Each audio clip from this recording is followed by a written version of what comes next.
सभा के लिए मुझे जो आमंत्रण दिया गया, न्योता दिया गया कि इसमें मुझे बोलना है, तो मेरे दिमाग में एक साथ बहुत सारे सवाल खड़े हुए कि क्या बात की जाए। खास करके ऐसे समय में देखिए, एक प्रश्न तो बहुत स्पष्ट है कि इस बार की जो बहस है ये भारतीय गणराज्य के प्रधानमंत्री ने शुरू की। ऐसा नहीं है कि पसमानदा की बहस कोई उन्होंने बीजेपी या आरएसएस से आई है। ये बहस बुनियादी तौर पर पसमानदा के अंदर से आई है और ये सवाल बहुत सारे और मोरल और पॉलिटिकल स्पेक्ट्रम से आते हैं, लेकिन इस बार वाली बहस तो वहाँ से आई है। इसलिए दो तरह से इस पूरे मामले को मेरे ख्याल से अप्रोच करना चाहिए, क्योंकि भारतीय राजनीति का एक बहुत महत्वपूर्ण सवाल है पसमानदा का सवाल, और ये भारतीय राजनीति की दिशा को भी निर्धारित कर सकता है। ये कहते हुए मैं जिस ओर आपका ध्यान आकृष्ट करना चाहता हूँ ये कि इस समय की जो पॉलिटिक्स है, इस समय की जो राजनीति है, उसकी जो सेंट्रल थीम है वो हिंदू मुस्लिम बाइनरी है। और यहीं पर खड़ा होकर एक पॉलिटिकल पार्टी या एक विचार इस समय देश की सत्ता में है। जो बुनियादी तौर पर जो आइडिया है वो सावरकर का आइडिया है कि जो विराट हिंदू होगा वो राज करेगा, और उसका जो मुकाबला है वो मुख्य रूप से मुसलमानों से और थोड़े बहुत क्रिश्चियन से होगा। जो उनकी हिंदुत्व वाली किताब है उसको आप लोग देख सकते हैं। उसी थॉट का विस्तार है इस समय की बीजेपी आरएसएस, जो इस समय देश पर राज कर रही है। तो जो सेंट्रल थीम है अगर इस समय देश में जो पॉलिटिक्स है, पॉलिटी है, उसका हिंदू मुस्लिम बाइनरी का प्रश्न, हिंदू मुस्लिम द्वैत का प्रश्न, हिंदू और मुस्लिम के बीच के फिशर्स और उसके बीच के कॉन्ट्रडिक्शंस को का इस्तेमाल करके एक पार्टी इस समय जब देश में शासन कर रही है और बाकी दूसरे सवालों को किनारे की हुई है, उस समय उस पार्टी के शिखर पर बैठा हुआ व्यक्ति जब ये कहता है कि इस पसमानदा के सवालों को हम उठाएंगे, तो फिर बहुत सारे सवाल खड़े होते हैं कि आखिर इरादा क्या है, चाहते क्या हो।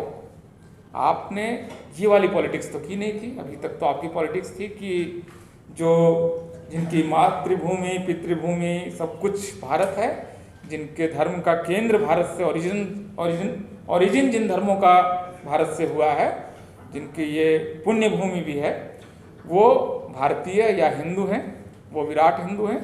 उसके बीच के आपसी कॉन्ट्रडिक्शंस को हम धीरे धीरे कम करेंगे। इसलिए आप देखेंगे कि सावरकर आश्चर्यजनक रूप से, जिस समय गांधी मंदिर प्रवेश के समर्थन में नहीं थे, उस समय भी सावरकर दलितों के मंदिर प्रवेश की बात कर रहे थे। वो गाय वगैरह को लेकर कोई पवित्र विचार उनका नहीं है। मतलब सावरकर का हिंदुत्व तो बहुत अलग तरह का हिंदुत्व है। वो वाला हिंदुत्व है जो इस समय देश में शासन कर रहा है। इसको एक आदिवासी को राष्ट्रपति भवन पर बैठाने में भी समस्या नहीं है। वो 26 ओबीसी मिनिस्टर्स बनाने में भी उसको समस्या नहीं है। ओबीसी कमीशन को संवैधानिक दर्जा देने में भी प्रॉब्लम नहीं है। उसको एक दुश्मन चाहिए और उसके खिलाफ उसको एक ब्रॉड यूनिटी बनानी है। ये उसका फ्रेम है, ये इस समय की पॉलिटिक्स का फ्रेम है। तो ऐसे समय में अगर भारत के प्रधानमंत्री पसमानदा का सवाल उठा रहे हैं तो ये जानना बहुत जरूरी है कि वो क्या चाहते हैं, और यहाँ से आप अपनी वैचारिक जो भी जर्नी आप करना चाहें वो कर सकते हैं। देखिए, पसमानदा के सवाल को मैं दो तरह से अप्रोच करता हूँ। एक तो मोरल क्वेश्चन है कि क्या हो, मतलब जो समाज किसी भी स्ट्रक्चर में, किसी भी रिलीजियस स्ट्रक्चर में पीछे रह गया, उसके साथ क्या होना चाहिए। जैसे मैं अगर इस हॉल में बैठे हुए सारे लोगों से ये कहूँ कि 200-250 लोग जो बैठे हुए हैं कि केक बंट रहा है, एक बड़ा सा केक है जो बंटना है, और उसको आप इस तरह से बांटिए जो आपके इंटरेस्ट में हो, लेकिन जो आपका हित हो, जो आपको सबसे बड़ा टुकड़ा चाहिए वो वैसा आप बांटें इसको, लेकिन आपको पता ना हो कि केक का कौन सा टुकड़ा आपको मिलेगा।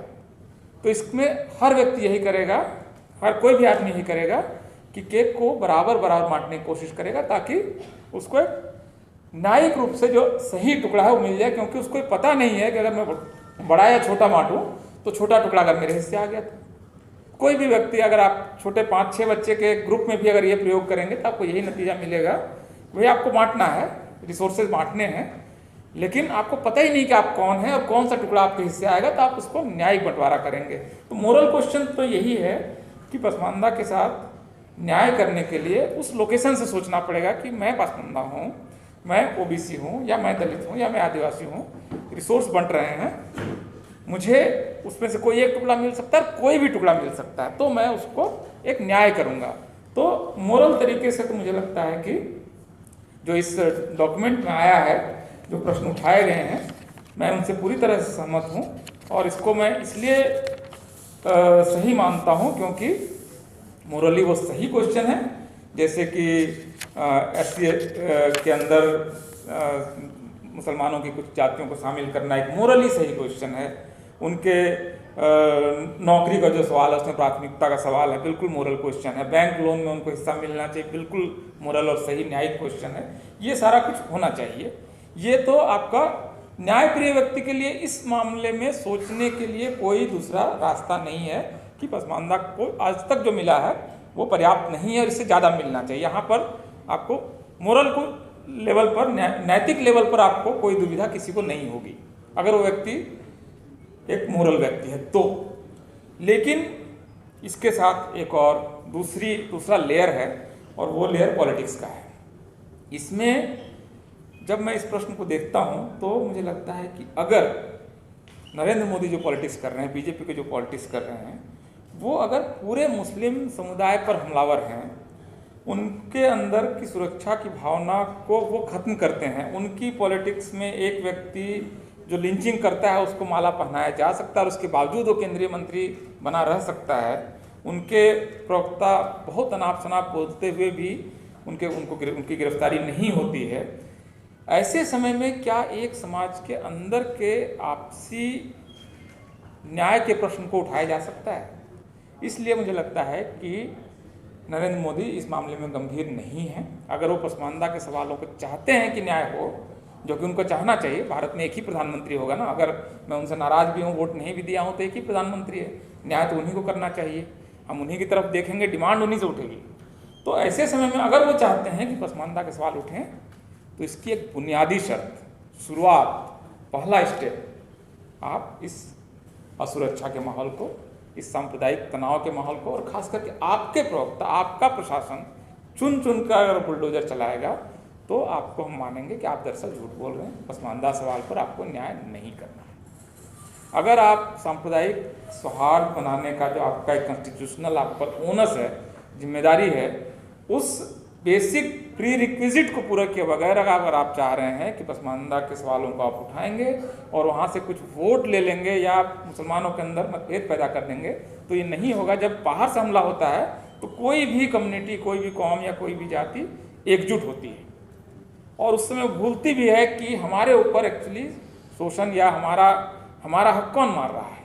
ये सवाल तब उठता है। ये शांति काल के प्रश्न है, ये शांति काल के प्रश्न हैं। और अगर प्रधानमंत्री सचमुच चाहते हैं कि पसमानदा के साथ न्याय हो, जो कि उनको चाहना चाहिए, तो उनको शुरुआती तौर पर एक घोषणा करनी चाहिए, या वो पार्टी के अंदर करें, वो RSS के जरिए करें, किसी भी तरह से करें, कि हम बहुत मुसलमानों को आपको एक्स्ट्रा कुछ देने वगैरह की जरूरत नहीं है, आप उसको एक समभाव रखें, बस इतना काफ़ी है कि भाई ठीक है, अगर आप बुलडोजर चला रहे हैं सब पे चलाइए ना। फिर अगर आप एक मुस्लिम युवक को एक बयान या एक ट्वीट के लिए 2 साल जेल रखना चाहते हैं तो आप सबको रखिए। अगर यही न्याय है तो न्याय कीजिए, एक्स्ट्रा कुछ डिमांड नहीं है।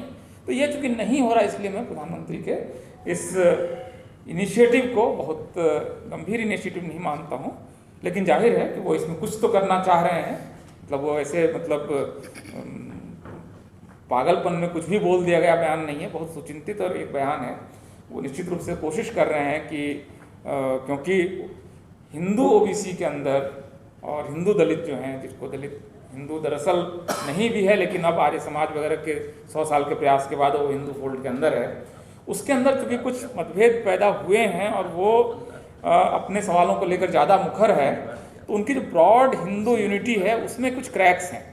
तो ब्रॉड हिंदू यूनिटी में क्रैक्स हैं। जब SC/ST एक्ट का मामला आता है तो इस देश में 15 से 20 लाख दलित सड़क पर उतरकर अपने SC/ST को वापस लेता है, या रोस्टर का सवाल है तब वो अपने हक को वापस लेता है। तो ये सवाल उठ रहे हैं। बिहार में जिस तरह से भी सत्ता परिवर्तन हुआ है, ये सारी चीज़ें उनको चिंतित कर रही है।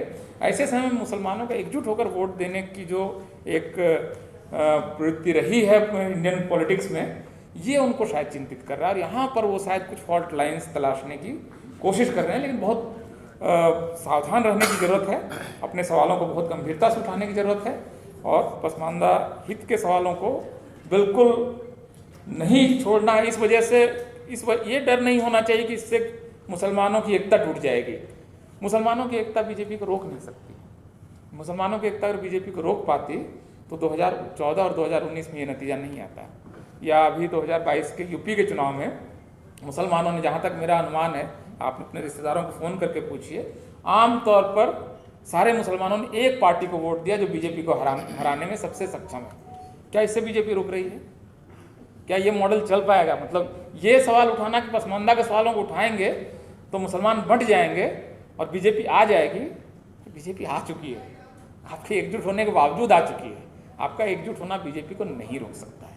मतलब ऐसे 8 चुनाव 10 चुनाव के बाद अब तो आप समझिए कि नहीं रोक सकते भाई। आपकी एकजुटता बीजेपी कैसे रोक सकती है? 78% हिंदू है इस देश में, आपकी एकजुटता 14%, मान लीजिए 15%, सारे लोग वोट डालने जाते हैं, मान भी लीजिए। एक तो वोटर लिस्ट वगैरह में बदमाशी वगैरह अलग खेल है, इसके बावजूद मान लीजिए 14% मुसलमान एकजुट होकर उस पार्टी को वोट डालते हैं जो बीजेपी को हरा सकता है। क्या ये मॉडल काम कर रहा है? किसी एक कंस्टिट्यूंसी में नहीं काम कर सकता है। रामपुर हार गया, मतलब रामपुर में बीजेपी जीत गई, मतलब कहाँ का, मतलब क्या बात कर रहे हैं? तो ये नहीं चल सकता, ये मॉडल फेल है। इसलिए पसमानदा सवाल उठाए जाने चाहिए। इससे मुसलमानों को इसका कोई अहित नहीं होने वाला है। ओबीसी के सवालों को उठाने से हिंदुओं को क्या बिगड़ गया?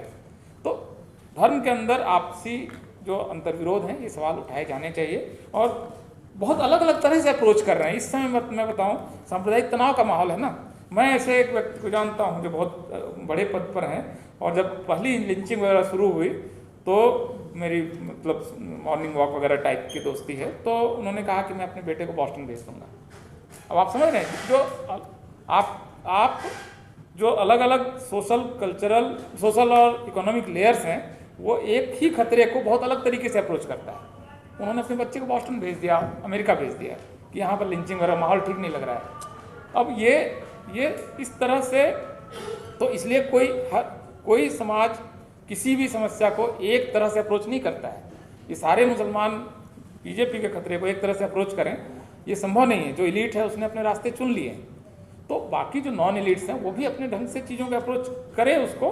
और एक बात बहुत अंत में मैं संक्षेप में ही उसको अब समेटना चाहूँगा, कई सारे वक्ता हैं, कि अपने सवालों को उठाने में कतई कोताही नहीं बरतें। इससे मुस्लिम समाज बिल्कुल नहीं बटेगा और इस्लाम में नहीं होगा, लेकिन भारतीय मुसलमानों में, दक्षिण एशिया के मुसलमानों में तो जाती है। और इसके आधार पर अब कुछ किसी को शक है तो मुसलमानों के शादी के कॉलम्स देख लीजिए, कौन अपनी सब, ये कोई छिपी हुई बात नहीं है। पूरी बहस ही बहुत नकली किस्म की बहस है कि मुसलमानों में जाति नहीं। ये तो मेरे ख्याल से इसका कोई खास मतलब मेरे ख्याल से अब इसका जवाब देने की भी ज़रूरत नहीं है। ये सेटल्ड कुछ, मतलब सोशियोलॉजी में कुछ चीज़ें सेटल्ड होती, मान लिया गया है कि ठीक है, एम्पिरिकली ये है कि अलग वो भेद हैं। इस्लाम उसको सैंक्शन नहीं करता है, हिंदुओं में जाति को धर्म सैंक्शन करता है, धर्म उसको मान्यता देता है। इसलिए हिंदुओं की लड़ाई थोड़ी अलग किस्म की है जाति से, मुसलमानों की लड़ाई थोड़ी अलग किस्म की है जाति से, लेकिन है दोनों जगह। तो इसलिए इन सवालों को उठाने में कोई दिक्कत नहीं है। ये बिल्कुल मुसलमान विरोधी कदम नहीं है। अगर आप पसमानदा के सवालों को उठाते हैं, न्याय का कदम है, मोरल आपका स्टैंड है, बिल्कुल नैतिक कदम है। मैं इस इशू पर आपके बिल्कुल साथ हूँ। हमारे हालांकि व्यक्तिगत के तौर पर हम लोगों की इतनी क्षमता है, मुझे ऐसा कुछ मतलब बहुत बड़ा कुछ समर्थन से कुछ हो जाएगा ऐसा नहीं है, लेकिन इस समय के बाकी जो डेमोक्रेटिक आंदोलन है, सवाल है, उनके साथ पसमानदा को उसी तरह से एकजुट होना चाहिए जिससे बाकी समाज एकजुट है। और नरेंद्र मोदी जो कर रहे हैं उस पर नज़र रखिए, वो क्योंकि बहुत कुछ इरादे उनके बहुत साफ नहीं हैं और बहुत वो सिंसियर एफर्ट आज की तारीख में मैं उसको नहीं मानता हूँ। बहुत बहुत शुक्रिया।